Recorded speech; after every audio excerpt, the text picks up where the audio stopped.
Amas sa penin simlemal sa lehang nga kuna ngay na taa ana vezing ISTV mi pite zo se kangay lutnaw le kazanaw vetsa niin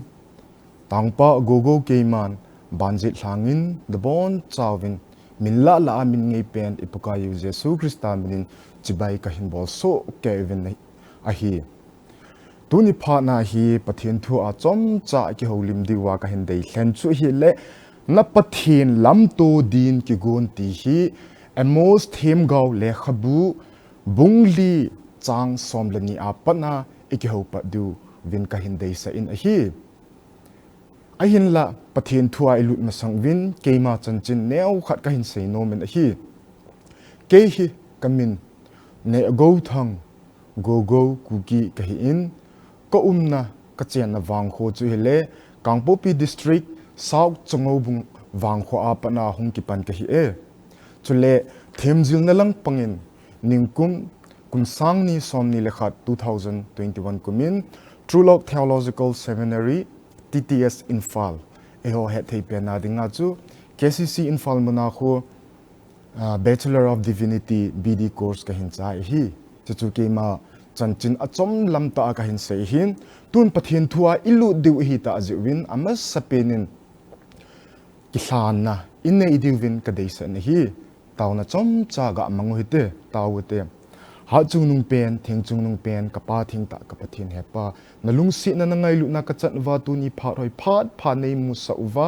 tu pha ta hilai ISTV mang cha hepa kanam mi pi te la an hin na thu pha ho sei phong ding le sam phong thei dinga hin khodam na nei pi zuwin ki pa un na min thing lo pi ta ka hin thangwa on hi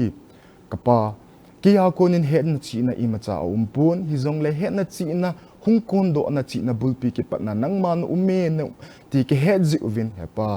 ka ki pa un hi zi chun hepa nang ma kala uwin hung thlan lang thu ki sei do ho hi ke le kanam mi pi te adinga phat chom na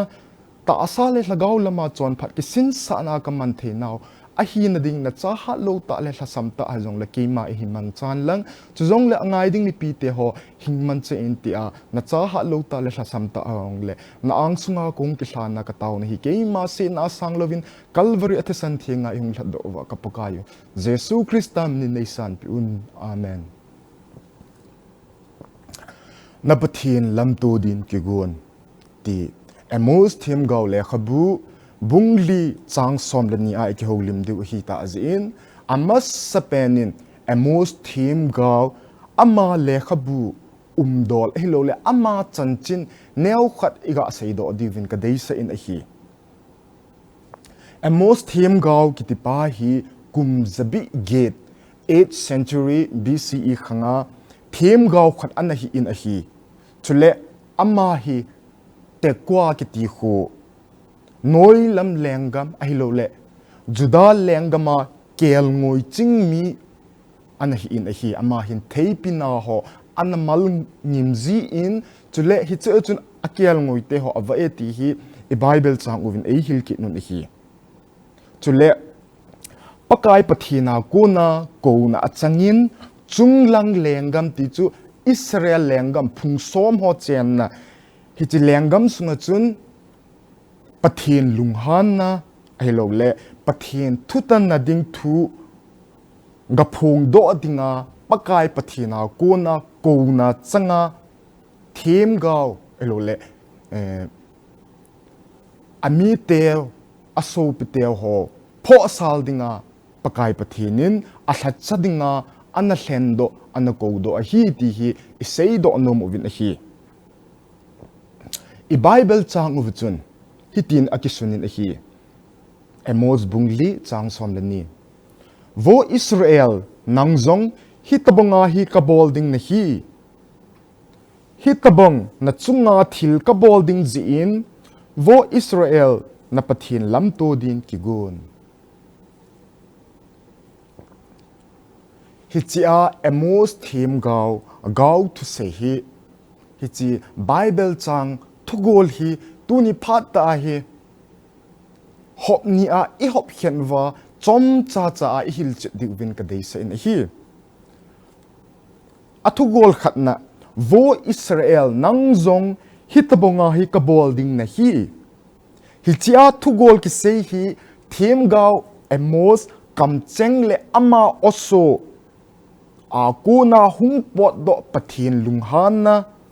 pathin lung nat na kam cheng a hi ti nong isei do nom kin uvin a hi le abana chu thu do khat a thei kin hi chi thu go la ko na hi pathin hin Israel cha te chu koite bunga abol gut hin tem aji chu Bible changa chun nang jong hitabonga he kabol ding na hi atin hi chi adon but na ding chun bungli chang som la khat na chu veleo hen imu ding hi chun Sodom Gomorrah mite kisu mang ahil kisu gim thu ki sayin chule Egypt gama pathinin gimna hi se alan sa ong an ki sayin hi ji a chu hitabong gola chu pathinin ami te anam hlen Israel cha te ong chu su mang ding hilole achung wa go na hlun sa ding ati hitai ti hi hilai Bible chang le hilai thugola ko na hi imu do ule isei do no mu chu hi cha hin pathinin Israel te asu mangut le ahilo le achung uwa lunghan na ahlun sa hi ivet na hi le ama ho akuna mihing hi na lunghei na ahilo le pathin to ki gui zop mat na det ta nei lo zi wa chu pathin lunghan na achung uwa nu chu kha hi azi chu khangma sami te ti chu Sodom Gomorrah mi te hivin ahilo le Pharaoh lengpa Egypt mi te hivin pathina kuna thupi pathin thacho ho thu sei don lowa akoi zikwa achung uwa pathin gau sapna anahlungin hi bong nge ya chu tu a jong hi Israel cha te chunga jong gimna le dana hlungding hi tai te hi hilai thu gol hin chen te in ei hil chen uvin hi abana athugol ni na chuga avia hute hitabong na chunga thil ka bolding zi in vo Israel na pathin lamto ding Kigon hichia thugol kiseya ko na imu do theu chu hi le pathin hi ngailu na adim se pathin ahi wangin itile thil khat umen na ami te Israel te chunga alunghan na hi akhon na be hitai lunghang mong hitai ti hi akimu do akinin hi zi a chu pathin hin ami te le ama ka a thu chaina asim a hi dan hi chi thugula ku na hi mu do thein kinin hi zi chun Israel le pathin ki muto ahilo le Israel le pathin ki lamto hi kipana ahilo le pa cha na a ki muto ki lamto ding hitalovin mantha na le chidang namdang te khut noya gen thei tho na ding da na le ka na dinga ki muto na ki lamto na ana khata na hi wang Israel mi te ading chon wang sit ahilo le da hle nge yen hi ma ho to pathin ki muto ding hi ahin azo a isei ma bang uchun pathini ngailu na pathin hi itiwin hiji a chun ama ho hin ami te chun alung ahin hei theva ama lang ahin ka diu chu pathin dei sa hi chu ahi ji a chu thim gau emos chu ki mang cha ama chu Israel lenga ma ki sola ami te chu pho sal dinga ki mang cha hi ahin la thim gau emos aki sol jing wangin hi chi mi te Israel nam mi te chun ama ho mi hing ta sa thisan nop sa na le ngai cha na ho zo hi sublit anom jing uvin ta salam thilin elo lego thilin hin kho amang uvin pathen thupi ho hi don sen an nei povin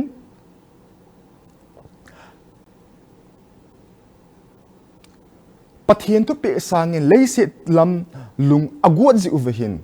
ama hozong pathina ko na zet na achang uvin hiti chun Assyria lengpan so in galingin apasal ho hivin azite ho hivin numeite ho hivin anakai mangin hi chu go chu hilovin annei ago a in alo agam leisi jeng zong achan lo u hi hin Israel le pathin ke lamto hi Israel dinga sagaulam go hilova ta asalam zinga zong mantha na anahi khatan hi chule pathin hi ngai lut pathin a hi wangin mihim ten ama doma ibolwa ama hot na zinga hin ko iman uwa se na lampia imonden uwa lungta iken nu tingle ngai lut na a dim pathin zong alung ahang theizin ami te azep theye ti hi tuni a hi nang lake ta san cha te nang lake a dinga zong ke hilna lesson phata khad he tin zong isei do anom ovin he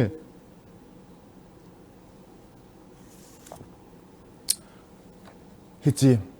adia Israel tu sim hi hin sei te nga hi ale eho nammi te adinga ki hilna the ki phona the ehilo le ki te ka na the thil hi tampi mudo thein aumin a hi thim go emos thupon ailo le ama le khabu a ko na hin athang pi a thil imu do hok chi pi ham iti a le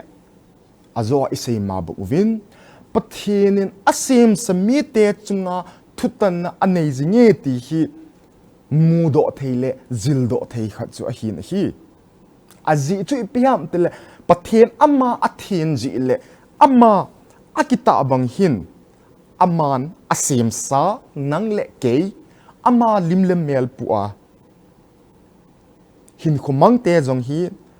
initin hin khowa ama athin bong le ama akita abonga thin na le kita ana hin khum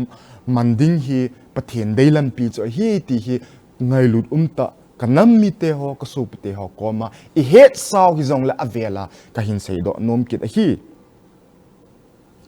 azi chu hitabonga thin na le kita ana hin khomang chu ni kho khat le pathen tu tan namuna pa chat na changding a hi ve ama wang koi hi le mihim te ang sung le pathin ang sunga thin lo na kita lo na neya hin ko mang ho chu pathin thutan namuna subset na taitom na changding a hi ti hi isei do nom kit uvin a hi hize hin so pete ho kanam mi pi te ho tuni phana hi chi bible changa ku na ikido nom pen ta uchu hi a hele ki pa na le pa chat na chan na dia pathin to ki lam to dia ikigo nu hinam ti hi e ma chi thu do a ikinei divin ka dei sai na he a hi lowa hi le Israel te banga subset na le zet na chang dia ki lam to pathin to kilam to ding kimutu ding nga zinga hin ko mang hiu ham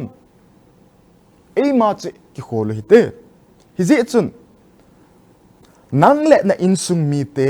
ke le ka insung mi te hon itilam dola ipilam pi a iti hin khu iman wa pathin to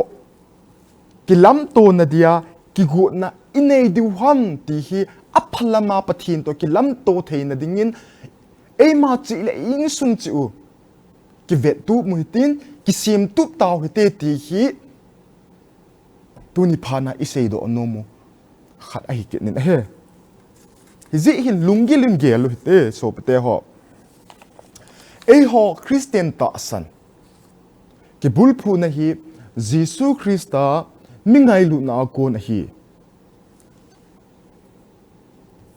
chule ngai lu na hi akiti ting le ipu ipa teo chun khang lui mi masate chun hi chi Jesu Christa ngai lu na tu pha ananei ana het pha lo ana za pha lo wang of chun chọn na in khan khu nun khu an thovin ki ngai lu te in hin khu an mang khom the ve a hin la tu hin gospel ki pa na thu pa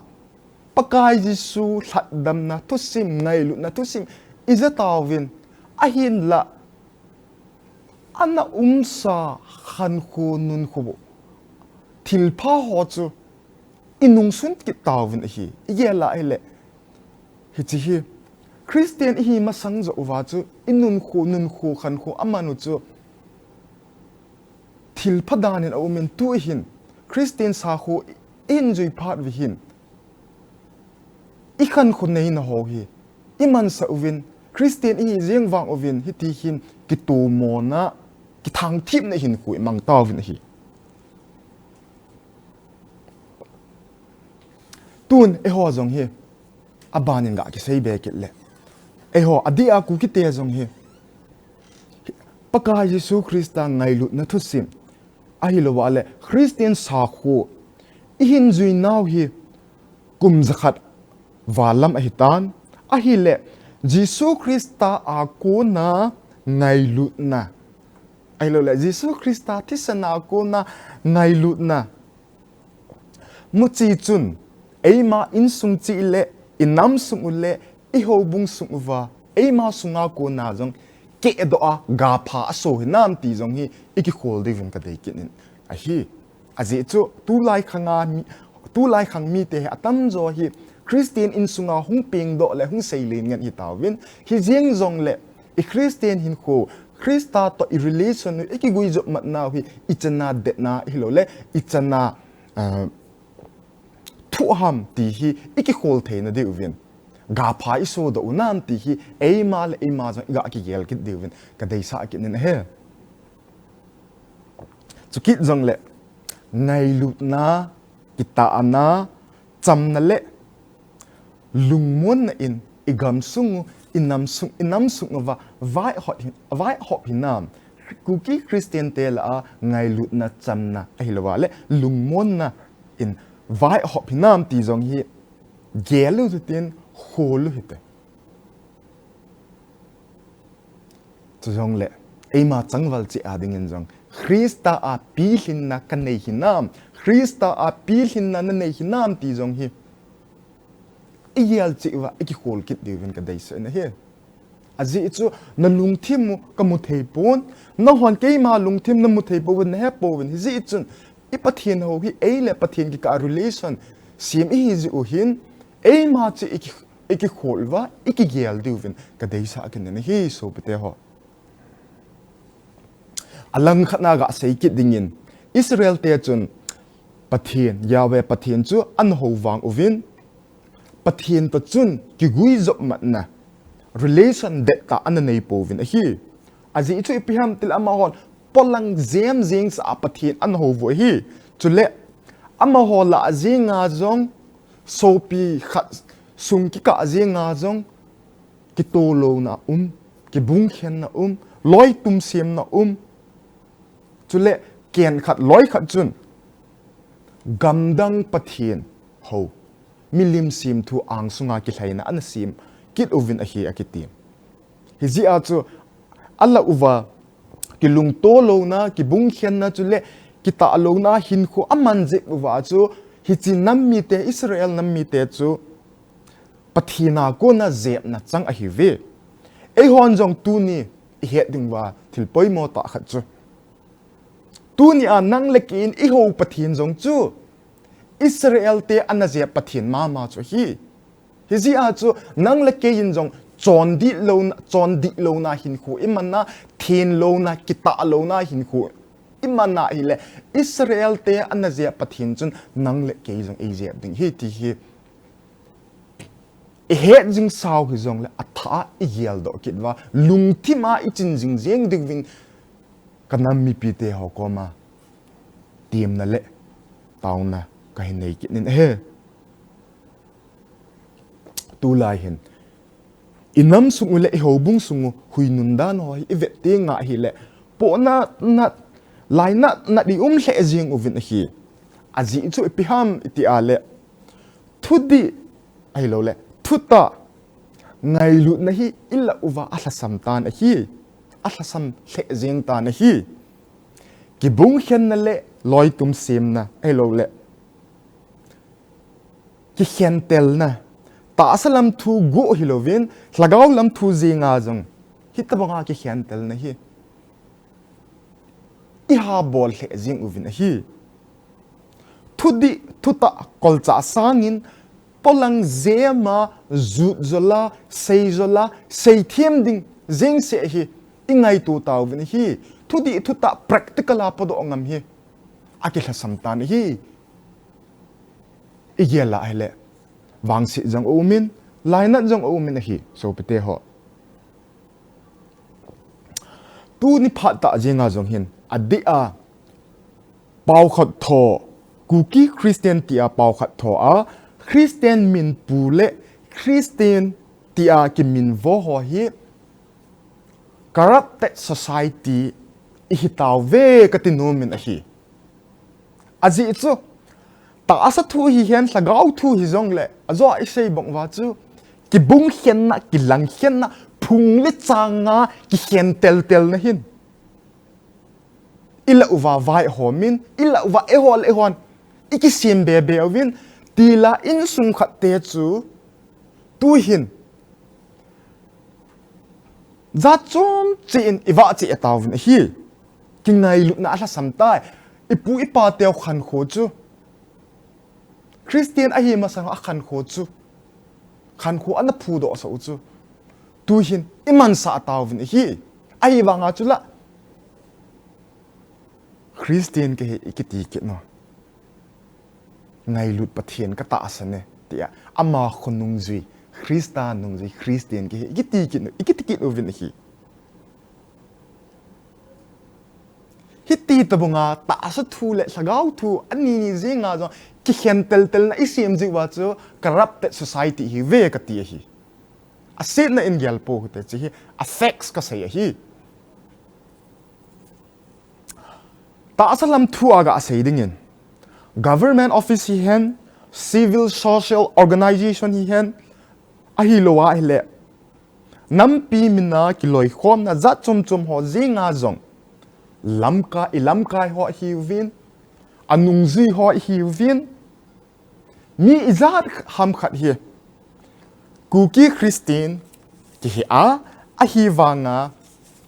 thudi thuta a vai hom lo le thudi thuta a alam kai zui lo Kuki Christian ngen hi ve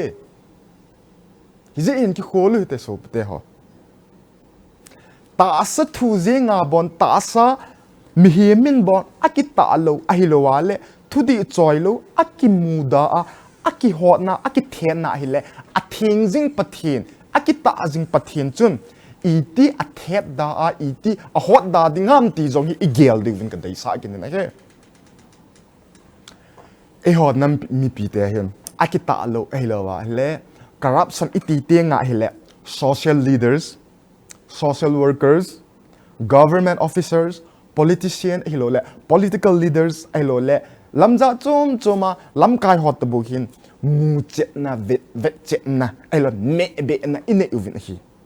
ayen tuni phat ta hin ama ho sanga kho zo chu religious leader ho corruption bol hi ho tu his in koi ma hin isei ngam lo u a hi ding ka ging chan hi ai lak kei ga agial don chapang hi jeng jong le kei ma ga agial do la chu religious leader ho corruption hi umda le social ta asalamin ki thuto zo hi jong le lagaw lam bi a hi in sum khatte hi ki gom khom thei ki nin te ti he ka ta asan hi chu jong le za ta ho hla cha ho a hi lowa hi le pakai hla cha pakai thau nu chang ho nang ho ki de na le nang ho ki mu se na ka sei hilovin athil dan affect so is sei uwa aphalo lai chu adi lo lai chu isim phat diu vin ka hin tim kit vin hi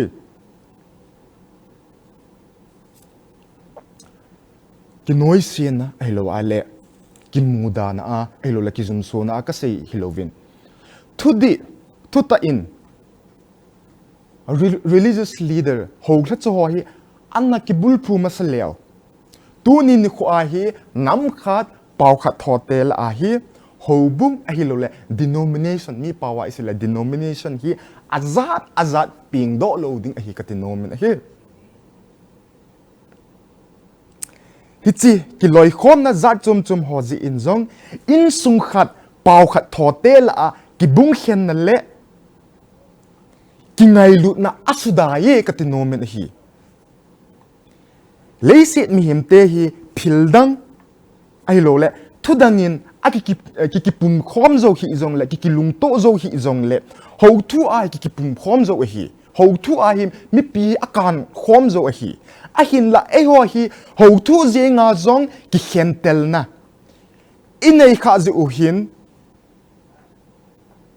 ta sa thu a ki gop khom ding izat isei wang wa hi namlam kai ho elo le civil social organization iktibonga pan ala wanga hi lo thing zo lo he ka tinomen hi zi hian ho la chon jong chi kul ta i gyal devin ka dei se ne he ai lo le loi khat ho la cha chu